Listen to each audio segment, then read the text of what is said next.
Naman tayo sa itong gumamela na ito ay double red gumamela. Yan o. Yan, double red gumamela. Yan siya.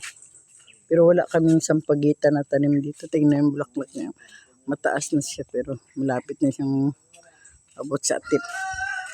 So ito na lang naiwan sa aming orchids guys. Tingnan mo yung orchids dito o na-transfer ko. Medyo mataba na siya dito. Yan. Medyo may katabaan na siya guys.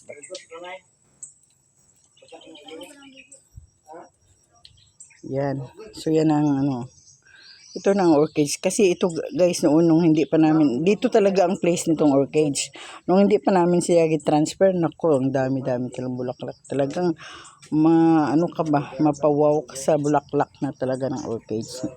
So ngayon ito na siya oh. Yung aming violet na orchids hindi pa namulaklak. May mga violet ito dito na maganda ba. Pero hindi pa. Nung umuwi ako dito, di-transfer ko siya dito sa isang sulok. So ito talaga siguro ang place niya. Tingnan mo yan, di ba? Medyo mataba siya. Medyo siya. Ito pinulupot ko talaga sa isang yan. Tingnan mo guys. Konti na lang. Kasi konti na lang din nakuha na iwan sa mga kahoy. So yan, may bulaklak pa siya guys. Ayan. Di ba?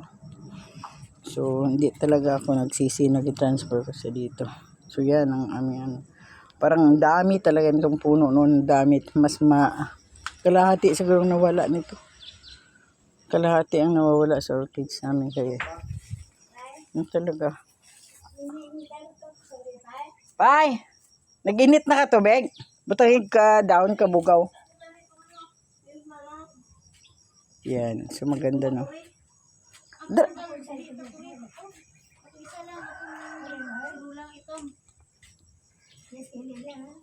Pangita mo kayo pa kadako ang mata mo, di makita na sa likod. Dra lang gyapon sa dapugan. Okay, thank you. Thank you for watching and watch for more guys.